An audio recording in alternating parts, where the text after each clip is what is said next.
So everybody has auto insurance if you have a vehicle, and there's some developments in the personal lines insurance industry with regard to automotive that you really need to know about no matter what your scenario is, no matter what state you're in, no matter what kind of car you have, no matter what kind of coverage you have. There's some things that you should be aware of with your coverages that could affect how you drive your car, how you insure your vehicle, especially with a few types of vehicles, namely Stellantis, which makes Chrysler, Plymouth, Jeep, Dodge, Ram trucks, um, even Fiat.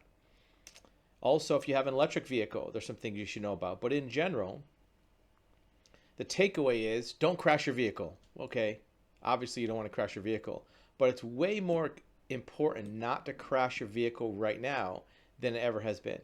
And you might say, well, I have insurance, and even though my rates might go up, have to pay deductible, it's not the end of the world. Well, it could be the end of the world. If you crash your vehicle right now, the process of getting it repaired and get your insurance claim done could be dramatically different than it has been in the past. A couple reasons why. First of all, there is still, well, not still, but another parts backlog.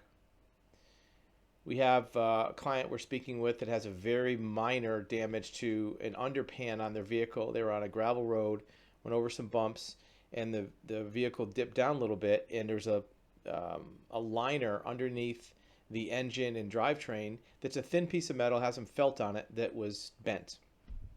It's about a $150 part, no big deal. Holds on with 4 bolts. Well, the ordering of that part could be 4 weeks of that one part.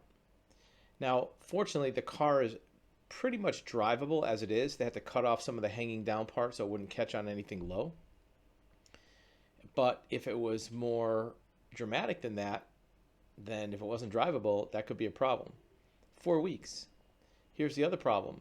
Many insurance companies have limits on how much they pay for alternate transportation, meaning a rent-a-car. So if you can't wait for the part for 4 weeks, but you only have 2 weeks worth of coverage on your rent-a-car, that could be a problem. Or if the rent-a-car goes too long, they might total your vehicle. We're seeing claims on electric vehicles where if somebody damages their battery and the battery might take 9 weeks or 3 months to come in, they don't want to pay that much in rent-a-car. They just total the car.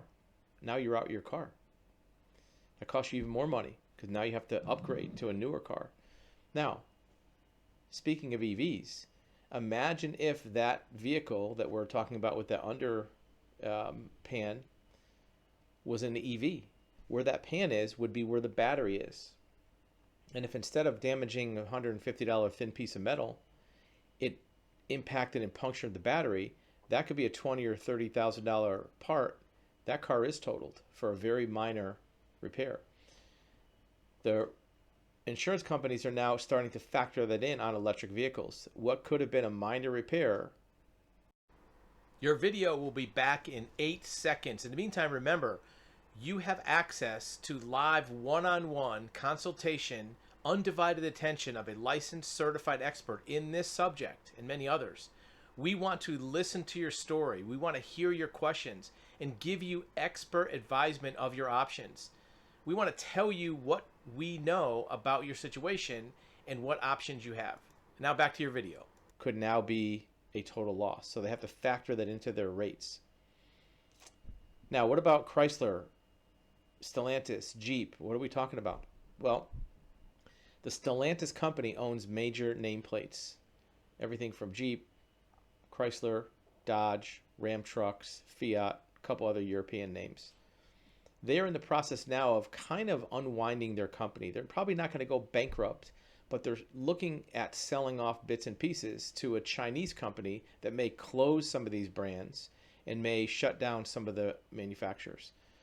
So if you're an insurance company and you're imagining that, well, I'm insuring this Jeep Wrangler, and 8 years from now, 5 years from now, 3 years from now, there may not be any Jeep dealers or Jeep parts. Or even if there is, they might not be making a lot of spare parts because they're winding down the company. If we need a fender and there are no fenders to be had, we might have to total that vehicle. they're looking at the viability of the manufacturer as part of their underwriting process.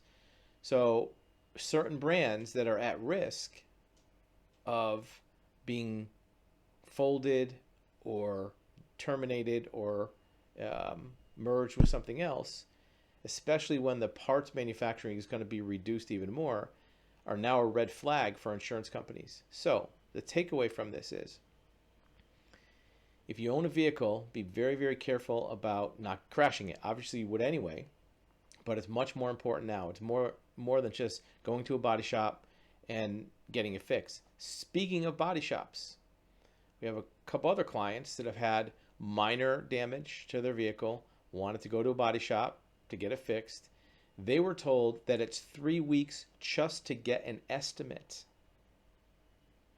Not to repair it, but just to get an estimate. Their estimator only works 3 days a week, by appointment. You can't just stroll in and get an estimate. And it's 3 weeks out just to get an estimate. So what do you do in the meantime? If your car is undrivable, or even if it is drivable, you can't start putting in a claim until you get that estimate. So the auto repair, collision repair industry is undergoing a lot of turmoil because of parts, labor, and backlog of body shops. And there are some manufacturers that aren't going to have parts. So be very careful about driving your vehicle. Don't crash it. Make sure you're owning or buying a nameplate that's going to be a little easier to get parts for, a more mainstream brand that has has a lot of vehicles on the road. And if you do have some type of damage, look at your source of parts, maybe aftermarket, maybe doing it yourself, maybe hiring. One of the things we found is there are repair shops that can bolt on parts for cheaper than body shops. This turmoil could affect the value of some vehicles too. For example, some electric vehicles may have insurance premiums that are $400 or $500 a month on electric vehicles because the insurance companies don't want to cover them, so they're charging you $5,000 a year to cover them. Let us know what you think in the comments. Tell us what your insurance rates are like and what how much they've changed in the last year. Thank you for watching another video at actualhuman.com and describe.tv. Remember, if you have questions or comments about our videos, put them in the link below. Also, remember that you have availability and access to live one-on-one question and answer consultation with a licensed expert in a number of fields: investigations, insurance, surety bonds, civil court mediation, even things like real estate records research, real estate brokers, real estate mortgage lenders. In addition, you're going to find that experts are available in business segments, business development, marketing, advertising, certified licensed experts. So if you do find this content valuable and you want to delve more deeply into a subject, you can't ask YouTube a question, right? But if you want to talk to somebody live, an actual human, use the link below. Thanks for watching.